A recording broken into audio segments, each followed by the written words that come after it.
Të nderuar miq të Veriu Sporti, jam përsëri në stadiumin e Albania të kryeqytetit, sapo ka përfunduar pjesa e parë e super sfidës Dinamo Vllaznia. Ekipi kuqe-blu kryeson me rezultatin 0-1, si zakonisht shënon kapiteni Bekim Balaj. Renat Bregasi, gazetari i njohur sportiv i përvojë e ka hershme në shumë stacione, por aktualisht kryeredaktor i rretës Sport. Përshëndetje Gaspar dhe përshëndetje të gjithë ndjekësve të Veriu Sport. Opinioni juaj për pjesën e parë, si e pa kjo këtë? Është një pjesë e parë e kujdesshme, një futboll i bukur për shkak se nga ajo që shoh përballen dy stile të ndryshme loje, një Dinamo e bazuar te qarkullimi i topit dhe stili i Lirdajës që është fanatik apo ndjekës si trajnerëve si Guardiola le të themi, dhe strategjia e Edi Martinit me një vllazni të kujdesshme, cinike, por të mirë vendosur, që nuk e vë theksin te qarkullimi i topit, por më e drejt për drejt në atë që kërkon, që shfrytëzon duelet e fituara nga lojtarët të vllaznisë deri në këto momente dhe shfaqet më e rrezikshme pranë portës, teksa Dinamo e bazuar te qarkullimi i topit nuk e shoh të ketë rrezikshmërinë e duhur në 3/4 pranë portës së vllaznisë.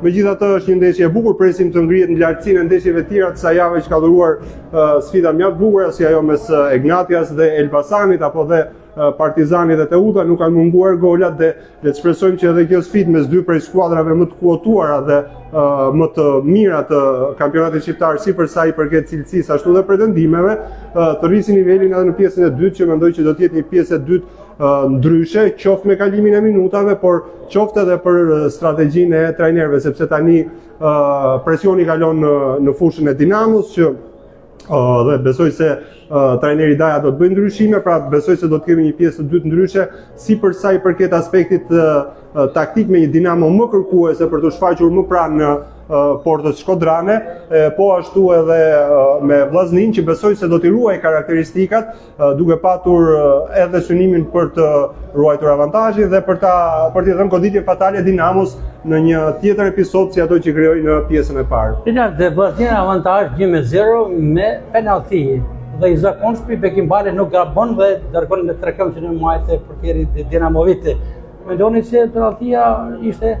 Atëherë, për sa i përket opinionit tim, unë nuk jam specialist i gjykimit, megjithatë kontakti ishte ekzistues, Enea Jorgji ishte i sigurt, është një ndër arbitrat më të mirë, ishte shumë i pranë aksionit, por edhe i sigurt në vendimin, sepse një arbitër kuptohet dhe nga gjua e trupit, dhe pse nuk hezitoja në asnjë moment, dhe mbi gjitha nuk priti, dhe mbi gjitha ndoshta nuk kishte intensitet të fortë goditja, intensitetin gjithmonë e vlerëson arbitri në fushë, jo vari, por ajo detaj që e konsakron si penallti, nëse mund të themi, është se bëhet fjalë për një pengim, jo thjesht për një kontakt, dhe pengimi i lojtarit në zonë në një aksion të rrjedhshëm që shkon drejt portës është penallti. Për mendimin tim. Shënon këpuca e artë. Shënon këpuca e artë, natyrisht penalltia ka presionin e saj, po më pak për dikë si Balaj me eksperiencën e tij mbi supe dhe me statusin e liderit që kërkon të çojë Vllaznin te titulli.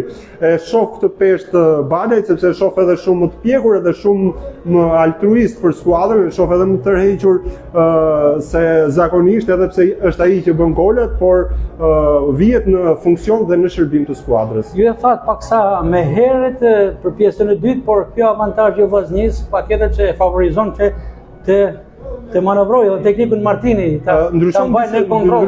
Ndryshon disi dinamikën e lojës, por nuk do të doja një Vllazni të stepur, do të ishte për gjykimin tim modest, gabimi më i madh, janë edhe 45 minuta për të luajtur, është vetëm avantazhi një goli, natyrisht Vllaznia do të tregohet e kujdesshme për ta menaxhuar avantazhin, por do të tentoj patjetër të japi dhe goditjen e dytë. Kemi parë ndeshje, pam Egnatian me Elbasanin në avantazh të 2 golave dhe të rikuperuar. Pra, por mbi të gjitha një kompliment edhe për tifozët shkodran, të pranishëm në stadium dhe të zëshëm gjithashtu, unë ndihem goxha jo pak, me gjithë temperaturat, por edhe orari ndeshjes është perfekt, është mëkat të mbacësh në edhe diçka tjetër referuar ndeshjes së fazës së dytë, ato polemikat të famshme mes dy stafeve teknike dhe kryesisht dy teknikëve Martini dhe Daja, u prit me shumë interes, sidomos tek logja e medias, në momenti a do të takohen trenerët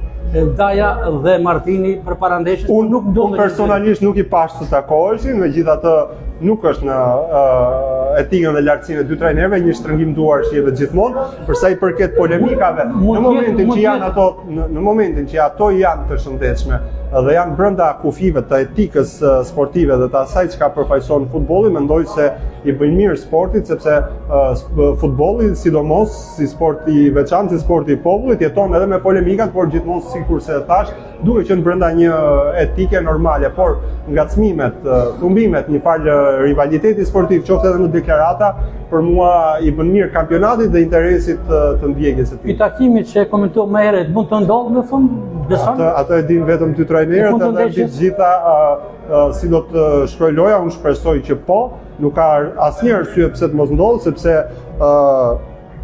nga një shkodran kam dëgjuar një shprehje të bukur edhe kur vllaznia ra nga kategoria, ky është sport dhe duhet ta marrim me sportivitet.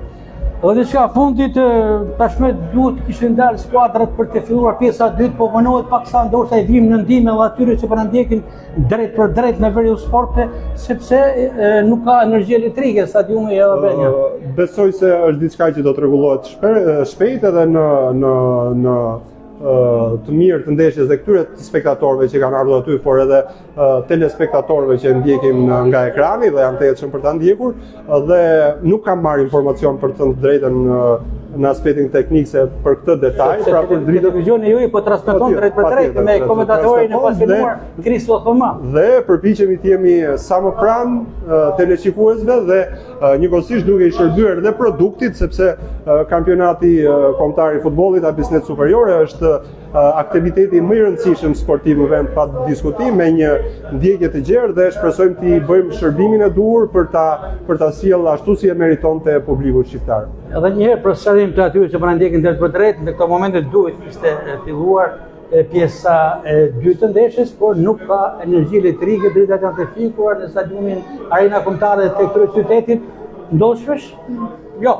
Stadiumi Arena Kombëtare është hera e parë duhet të garantuar në Air Albania. Është hera e parë. Dhe shpresojmë të jetë e fundit. Shpresojmë që po, por besoj se nuk do të bëhet fjalë për një.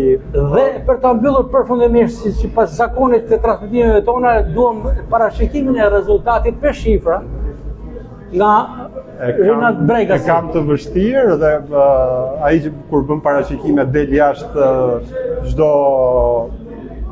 konteksti apo profesionalizmit një gazetar. Para ndeshjes, Ilir në Albani ishte futbollist i Vllaznisë, tashmë është trajner në Kosovë, parashikoi 1-0 për Vllaznin, mbyllët kjo ndeshja dhe shënon Bekim Balaj. Deri këtu Ilir në Albani është okay. Unë besoj se do të ketë gola të tjerë. Do të ketë gola të tjerë. Ju falenderoj shumë. Gasper, dhe një përshëndetje. Ishim me drejt për drejt me Rinald Bregasin, gazetari me shumë provojë të disa stacioneve kombëtare televizive në sektorin e sportit, aktualisht e ky redaktor i RTS Sport, pikërisht e këtij kanali televiziv që përcjell me shumë pasion dhe me dashuri kategorinë e superiores, por edhe kategorinë e parë, por edhe futbollin e femrave. Ju falenderoj, kënaqësia ishte e gjitha ime. Respekte.